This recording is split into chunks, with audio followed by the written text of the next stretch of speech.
Okay, day 2. We're going to be making our exterior panels. So again, I'm making 2. You're going to need your main exterior pieces and your 4 vinyl pieces.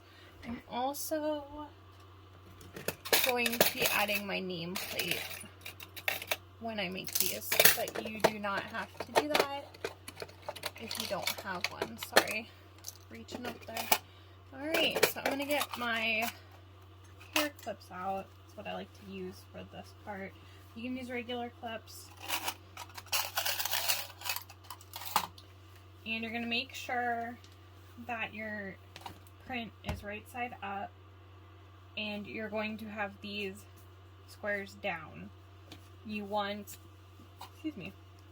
you want this edge to line up here. Might not 100% line up. I like to make sure everything's even at the top versus the bottom. Then I'm just going to put some clips in here. Now you can just clip one piece at a time, and so I like to just kind of get everything set up at once. So I'm going to do both sides. Again, I'm lining it up at the top.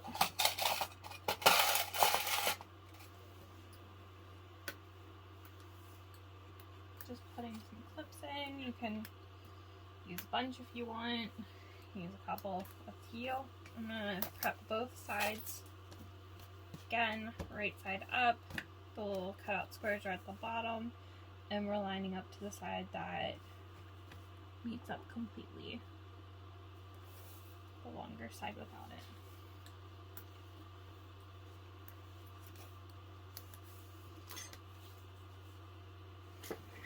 Making sure you can, yeah, you can see. Good. And I don't normally have my camera on this side when I sew live. So we're trying all sorts of things out with this. Okay, so now we're going to be sewing the vinyl to the main exterior piece with a 3/8 inch seam allowance. I like to keep my stitch around a 4 for my machine. Make sure you're back stitching at the start and the end.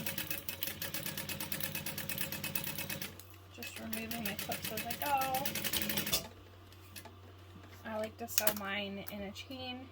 You don't have to. You can pull them and cut them.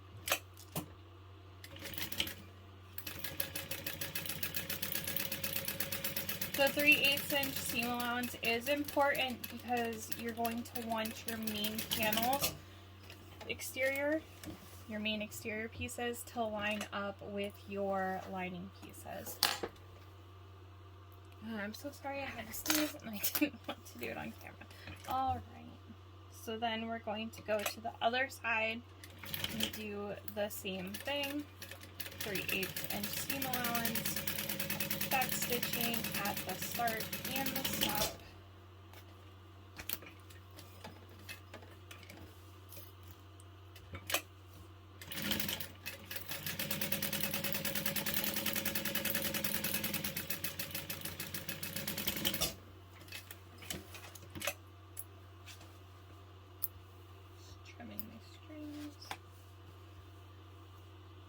Okay, so now we have the pieces put together.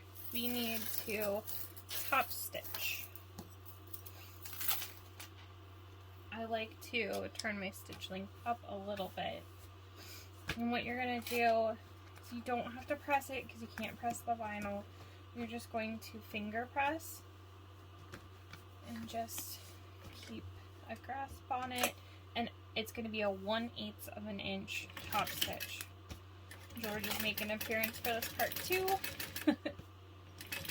And you might want to go a little bit slower just to make sure you're getting a nice straight top stitch. Again, just finger pressing. Just kind of have to hold it down while you're doing it. No.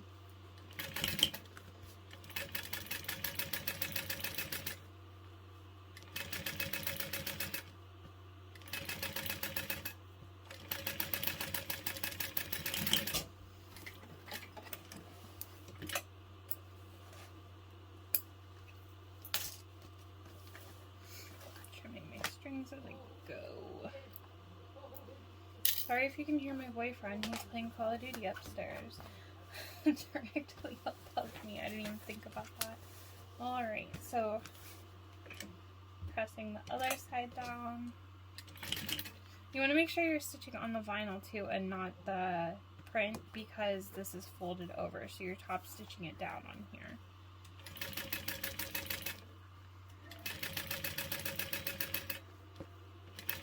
And I just kind of smooth it down as I go.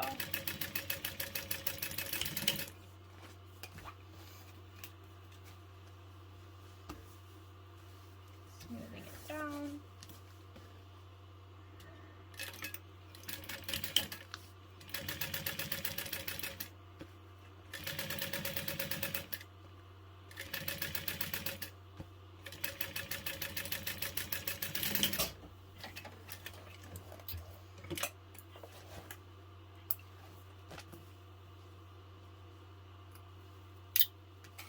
And then, there you go, pretty simple. You made your exterior pieces.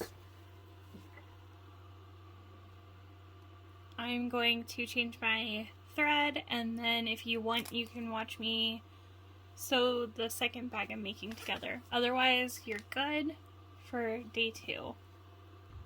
Alright, so the other one.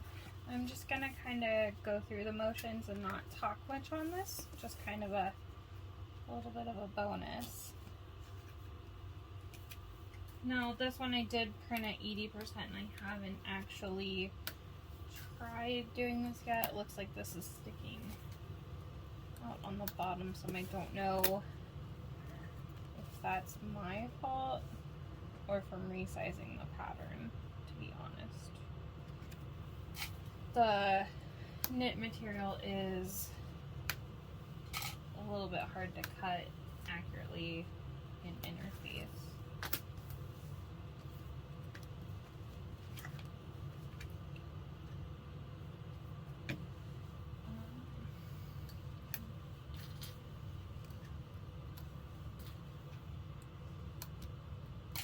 I think instead of my nameplate on this one, I'm going to put a woven label in, and that I do need to do right here.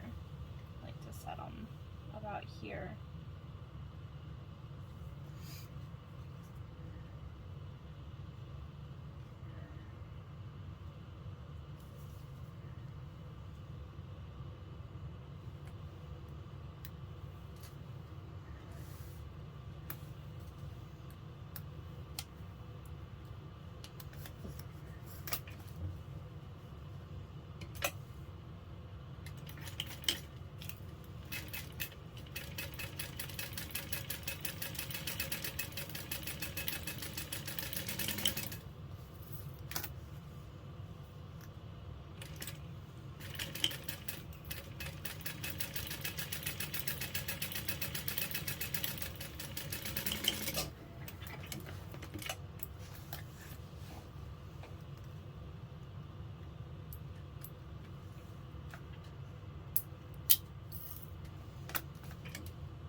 Oh, this is cute.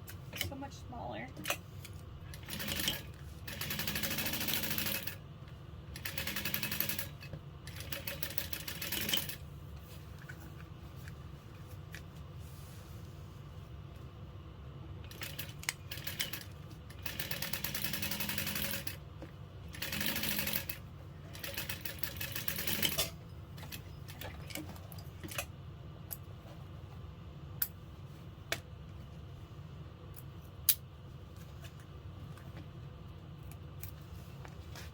Oh gosh, that's cute. Alright, so here's my regular size and my 80%. I'm just going to add my nameplate centered on this, and then we're ready for day 3. Congrats!